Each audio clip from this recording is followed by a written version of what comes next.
Di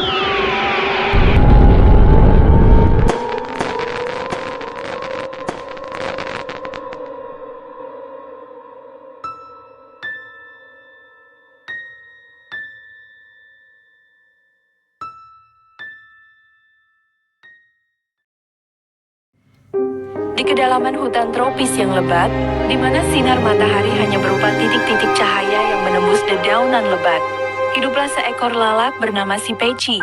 Si Peci bukanlah lalat sembarangan. Ia terkenal di antara serangga lain karena kebiasaannya yang sangat jorok. Ia gemar hinggap di tempat-tempat yang paling menjijikan. Sampah membusuk yang mengeluarkan bau menyengat, kotoran hewan yang masih basah, dan bangkai-bangkai yang mulai membusuk. Tubuhnya selalu lengket dan kotor, dipenuhi dengan sisa-sisa makanan yang membusuk dan berbagai macam kuman. Bau busuk selalu mengikutinya kemanapun ia terbang.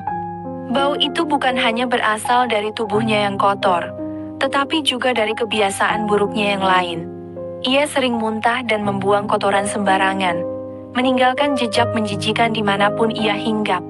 Ia bahkan akan memuntahkan cairan pencernaannya di atas makanan sebelum menghisapnya, membuat makanan tersebut semakin tidak menarik bagi serangga lain.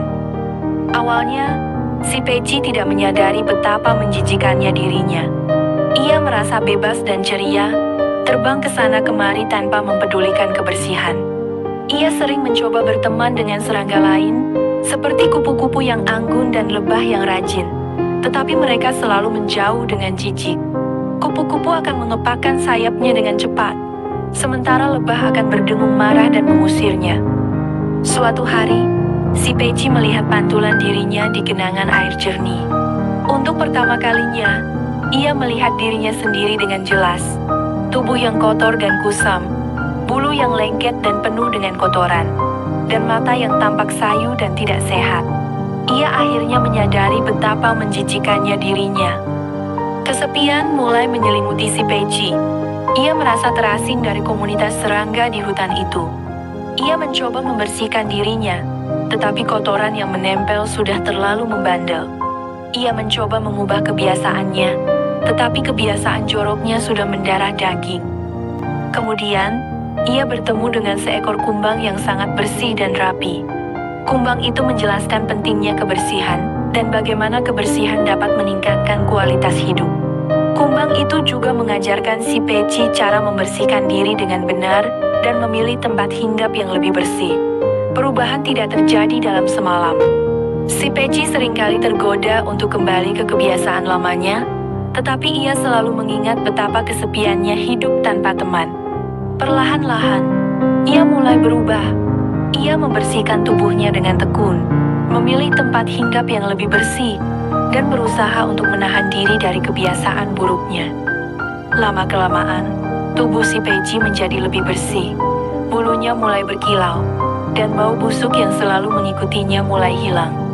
Serangga-serangga lain mulai mendekatinya dengan rasa ingin tahu. Mereka memperhatikan perubahan yang terjadi pada si Peci.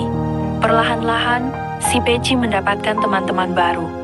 Mereka masih sedikit ragu pada awalnya, tetapi mereka melihat ketulusan si Peci untuk berubah. Si Peci akhirnya belajar bahwa kebersihan dan kesopanan merupakan kunci untuk mendapatkan teman dan diterima di masyarakat. Ia bersyukur atas kesempatan kedua yang diberikan kepadanya dan berjanji untuk selalu menjaga kebersihan dan kesopanannya. Ia hidup bahagia di hutan tropis yang lebat, dikelilingi oleh teman-teman yang menyayanginya. Kisah si Peci menjadi pelajaran berharga bagi serangga lain di hutan itu, mengingatkan mereka akan pentingnya kebersihan dan perubahan diri.